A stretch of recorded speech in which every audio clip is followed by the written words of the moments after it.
C'est que là, tout le temps, la making of, il y a clip à clip, on est en Afrique du Sud. Tout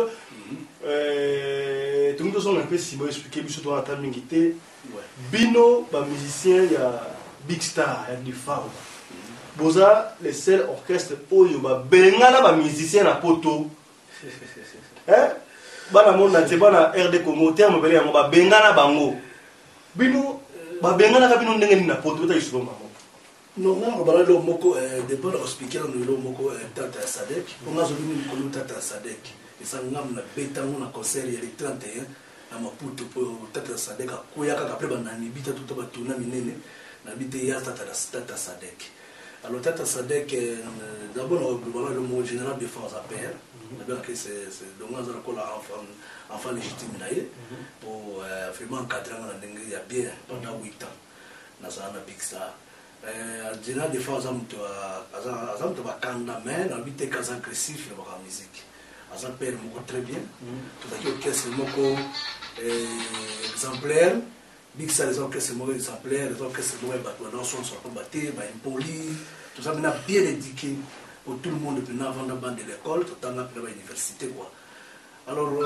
général de force que bien sur la poto vraiment ça le moi un peu moi pour la ngai ça un peu le moi à moi ça mon pour l'anglais makasi mingi tata jo Tema Bengala non donc ça veut dire toi qui na secteur parce que na fin wana na kata Big Star tant ba musicien pour comme on a biso non ko na biso non voyage sur Big Star Kenya tito kende poto alors tito kende États-Unis je pense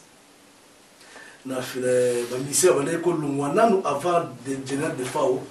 avant général de FAO à Longola à Sika Misa n'a pas kima quoi, je veux dire kima, mais nga jibona kima na potote, Montana kima na potote, Kabusa kima na potote.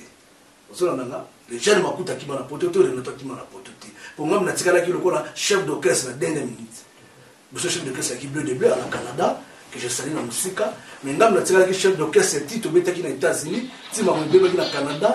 Tito kindeki ba Suisse, Tito kindeki ba Suisse, orchestre na prendre la Suisse. Alors comme ça veut dire pour l'anglais ça peut être momoko ya moi pas kasi mingi tata Sadek ils akinde un peu compréhension entre yé na ba musicien donc c'est ce que je peux dire quoi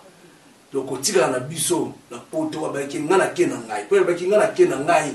oya ko landa ngai to ke ne beta contrat wana oyo ya sinaki o biso ba musicien to boyaki pour en vrai dire vérité ba masa so na lo mote ya ki contrat moko les compté pour faire des bêtes en Ouganda. Compté pour y aller biso William Moulé à sa masse dans les États-Unis. Il me dit na compté pour des bêtes en Ouganda. Alors biso déjà talaka ba 98 on a vu makambo ba to ngana ba rebel na Congo ba nini donc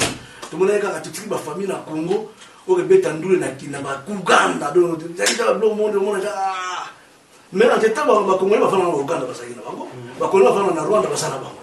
Donc bino boboaki donc qui patriotisme na rat na bino ne Uganda l'autre so poa boboy au Uganda non tant biso to tika Congo biso to tika Congo na moni tango ba rebelle ba yaka ko taki siri ya kabila de père ta ba kitaki inga ba kitaka nini kwa na kitona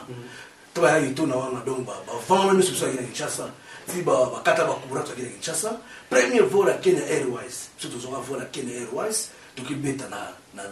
Kenya to ki na tourner na Kenya à partir de Kenya to zonga su Kinti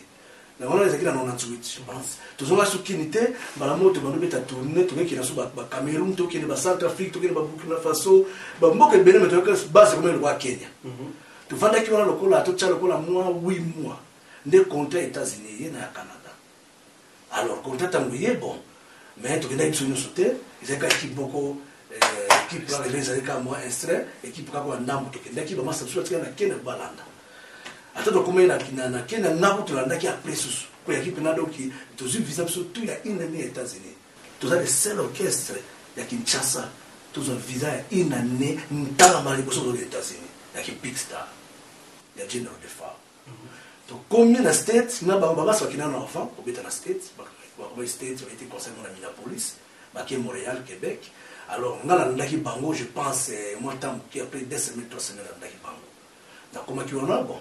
moi déjà déjà pitopale ya makasi pitopale ya grave ça veut dire l'orchestre déjà comment déjà donc comment il est bien qui chef d'orchestre déjà comment qui embrouillement alors nga kolongwa na ngai je na defa balité tira ngina kina visa po ya tika ngana kina lokwa na nkate ba petit tout ba tika na kiwana ba danseuse ba musicien mususu